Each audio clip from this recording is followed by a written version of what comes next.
Hi Sagittarius, welcome to your April 2024 Astro Tarot with me, Raphael from Reydiant Reality. It's an absolute pleasure to have you. Thank you so much for being here. Thank you so much for joining me. Quick note, these readings are for your sun, moon and ascendant sign, but if you're only going to watch one of these, make sure it's for your ascendant sign. It's going to be that much more accurate for you on the day-to-day level. With that said, before we start, as always, I would like to bless my decks of cards with all forms of love, light, peace, prosperity and abundance. And I pray that the messages that come through are ultimately clear and concise and they help you on your path to your highest vibrational good. So the first transit that I would like to explore for you is Mercury is going to be going retrograde at the tail end of Aries, which for you occupies your 5th house, and this is you rethinking and redefining your ability to feel pleasure, your connection to what is joyous and happy. Remember, the 5th house is joy, pleasure, romance. It's also children. So if you've got them, you could be rethinking your relationship or redefining your relationship with them in some way, shape or form.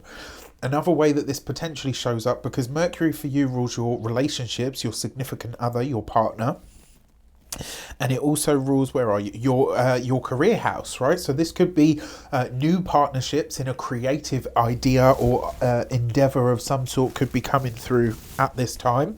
It's also very possible that you could be rethinking and redefining your relationships, especially your professional or career relationships. So it's going to be an interesting one for sure. For this, you have the King of Swords with the 5 of Cups and the Devil card. So look, one way that, remember, Mercury is communication, conversation, it's interactions on that communicative level.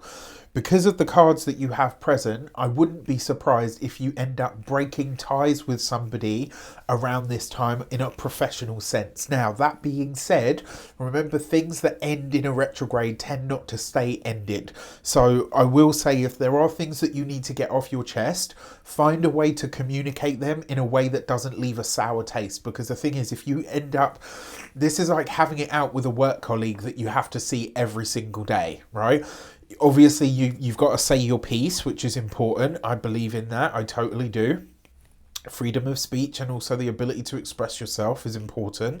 But also, if you know you have to see this person every day or very often, and you go in with, you know, the most hurtful thing that you can think of and you start there, before you know it, you've trashed that relationship and there's no way that you can go back to it with it being, you know, without it being sort of contentious in some way for the future. So if it is that you just really want this thing to come to an end or a completion, there's nothing wrong with that. That also too has its merits. You know, everything has a beginning, a middle and an end.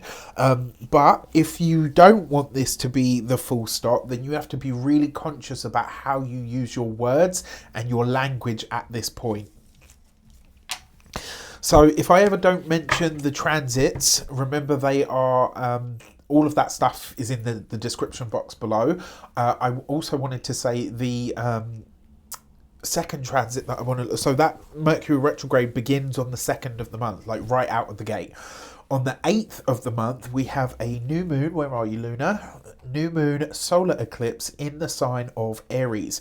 This is in the same house, right? In this 5th house. So for some of you, this could literally be a pregnancy. Remember that a 5th house eclipse, especially a 5th house solar eclipse, right? A fresh start or a new beginning can literally be an inception or a conception. So this could be baby making time if you are looking for that kind of energy or that kind of experience right now. Outside of that, it could also be that you're giving birth to a new creative project. Now, what's also interesting about this full new moon solar eclipse is that it happens at 19 degrees of Aries, the sun's most exalted degree. The sun for you rules your 9th house of your higher wisdom, philosophies, spiritual ideologies and belief system. It's also the space of foreign travel, right? The 5th house is about joy, pleasure, romance. So you could be taking a vacation with a significant other. My money though is because it's conjunct, this eclipse is also conjunct Chiron. So there's some chance here, well, not even some chance, there's a likelihood here that there's some kind of profound healing that comes out of this this eclipse for you. Now, that could have something to do with your ninth house, but it could also have something to do with your eighth house. For me personally, the way that I feel that this might shape up for you is maybe some kind of inner child healing. So some kind of childhood trauma that you have or that you carry could be activated at this time, but it comes up so that you can really transcend it and move beyond it. And this may actually have a very profound effect on how you see sex and sensuality, how you view your own body is very possible as well. There's a lot in this one for you guys, and I think that it could be really powerful. And remember, because it's in a fellow fire sign, it's offering harmonious energy to your ascendant. So love that. For this, you've got the Page of Pentacles. Could be a childhood trauma around studies, learning, all of that kind of stuff with the Page of Wands. So 2 pages represents disquiet. So it's not going to be a quiet or it's not going to be an eclipse that sort of roams past freely and you don't really feel the effects of. And you got this with the Four of Swords. This may very well be something from your past, like a childhood trauma, past issue, etc., or something that affected you deeply as a child that other people, like family members, etc., have just dismissed. And you could say, no, you know what, I'm not going to allow you to dismiss or to... As this is something that I said recently, actually, to one of my own parents. And that was, you don't get to rewrite my experience just because you don't like how what I'm saying makes you feel.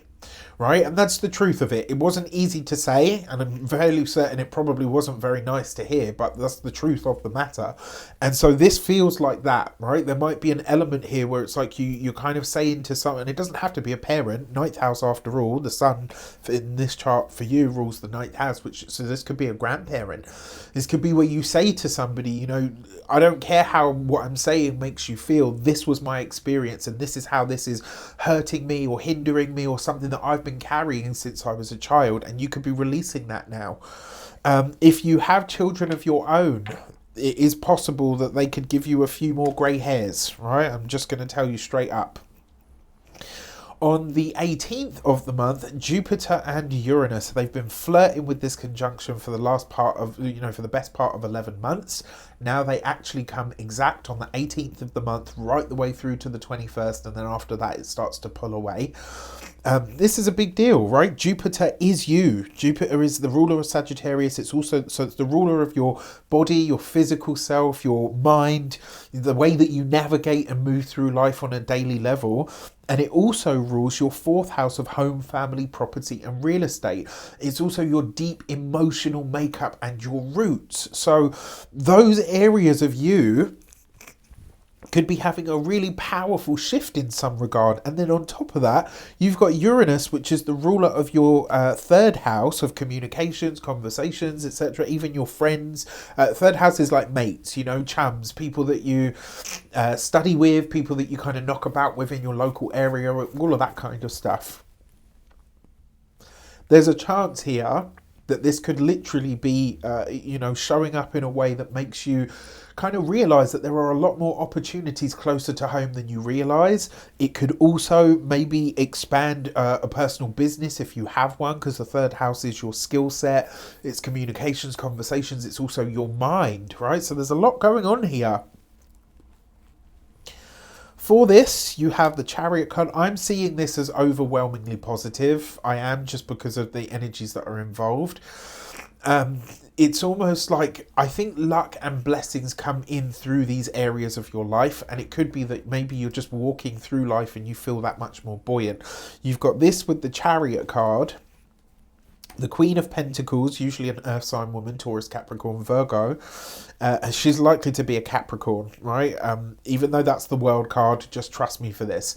Now, that being said, this could be some kind of travel that is initiated. Remember, Jupiter is the travel planet, right? It's got links to that, it's to Sagittarius. Yours is the sign of travel, or one of them at least. There's some kind of international travel or trip that you are really thinking about, that your heart may be in. And with that Queen of Pentacles, you might be looking at this less than sort of like this isn't about me just having a good time. This is a trip that I'm taking for self-care. So I actually kind of like that. The World card as well tends to represent communities. So the community of your family is being highlighted here, as well as your local environment. You could be forging or connecting with a group of some sort in your local area that can actually enhance your lifescape in some regard and just makes life better in general. So love that. And then finally, last but not least, where are you, Venus? Let me take this. I'm going to put Luna back over there. Venus will be at 28 degrees. Mars will conjunct Neptune at 28 degrees. This is the big deal, right? Mars conjunct Neptune is the spiritual warrior, and it's in the space in your chart that represents your home, your family, your property, as I said, but more importantly, it represents your deep emotional self. It's a space within the chart that we actually draw a lot of strength from because it's our foundation. And this has a Cancerian feel to it. On top of that, Luna will be in your sign at 28 degrees. I don't usually look at lunar transits in this stuff because they are quite fleeting, but this one felt like it was getting a lot of attention because you've got the moon at 28, it's a Cancerian degree. You've got Mars and Neptune coming into a conjunction in your 4th house, right, which is also at 28 degrees, and then you've got Venus at 28 degrees. So the moon is trine to Venus and it's square to these, but then all of this energy at 28 degrees, because it's Cancerian energy, it suggests your 8th house, trauma, wounds. There's something here that needs to be healed. There's something here that, and quite frankly, it's Mars conjunct Neptune. You're going to cry this one out. I don't know if you ever heard that song. If you're here in the UK, you definitely heard it. But if you are elsewhere in the world, there was, we had a pop star. She was a rising star and her name was Pixie Lott. And she had this song called Cry Me Out. Like, you'll have to cry me out. Like, that was the message. Like, she was saying, well, you know, like, I'm walking away. You're going to have to cry me out, right? And that's what this feels like, specifically for you guys. Like, for other signs, I think they will feel it, absolutely. Cancer maybe will, you know, probably shed a few tears over this, but for you, because it's here in this 4th house, because it's such a palpable energy, and it's to do with this, right? There's something big in your life that's about to be healed, Sagittarius, and when it is, it might dislodge something. And you know, there are times that I can feel this now, like I can literally feel it panging in my heart right now, and it's like, this might be the cry, whether you're a man, whether you're a woman, however you identify, I don't give a shit, right? You can tell me that you're the hardest mofo out there in the world. You sit there and tell me that you never cry, even in moments where people or nobody ever sees you. I'll tell you to your face, you're a fucking bullshitter, right? This is one of those times where those tears are going to cleanse you. They are going to heal you. I'm not saying you have to do this in front of anybody. What I am saying is it could absolutely be the cry that you need that's going to help you get it all out. For this, you have the Death card, okay, with the 8 of Swords and the 7 of Wands, right? So this is look, right, the 8 of Swords, that's your 8th house. This is something in your past that's been a trauma. With the 7 of Wands, something that you have fought against. That never happened. That didn't happen to me, or it didn't bother me. You know, you're trying to do the whole Elsa thing, like the cold doesn't bother me anywhere. You know, you're trying to do all of that. And then the Death card with the 8 of Swords, this is the end of being held back by something. This is the end of being held up by a trauma. This is a moment of pure release. And if you take it, it will allow you to heal in ways that you probably didn't even realize you needed, right? If you take it. If you don't and you continue down the path, maybe nothing lost, you know, as they say, nothing ventured, nothing gained. So let's have a look at your lunations. So your Human Design Oracle deck messages. So we've already kind of looked at the eclipse for you, but let's have a look at what this deck has to say for this. So the new moon solar eclipse on the 8th, let's put Venus back in there, is the gate 29 and perseverance, right? So that is the message with this, but also you're about to make this stuff look easy, right? That's the thing about the hummingbird. If you've ever seen, like, they look like zzz, zzz, zzz, zzz, it's just incredible. And then when you slow it down, you see those wings absolutely giving it one. There's something about this healing that I think is going to accelerate your life, providing you're willing to let it happen. And then on the 23rd of the month, we have the full moon in the sign of Scorpio. Luckily, it's not an eclipse, thank heavens. And for this, you've got the gate 46 and serendipity. This is in your 12th house. A 12th house full moon is actually wonderful because it's the ability to shine a light on what is actually holding you back. And it's also a powerful moment of personal illumination and self-realization on those deeper levels. Because you've got the gate 46 and serendipity, the message behind this is this full moon is going to lead you to an incredible discovery of some sort. It won't be by chance though. This will be something that has wanted or needed to happen for you but wasn't able. And maybe the reason this wasn't able to happen is because you hadn't had this moment as yet. Right? When you've got water houses in your 4th, 8th and 12th, trust me, your stuff is deep. It tends to be quite deeply ingrained. It tends to be that there's a lot in there in the emotions, right? So this could be a very powerful moment of realization. It could be a wonderful moment of freedom, providing you are willing to let it in. All right. If you would like to get your personal Astro Tarot scope done with me, and you want to get into all of this, hit the link in the description box below. Before we go, I just want to say I wish you an abundance of all of that good stuff. Take care, and I'll see you soon.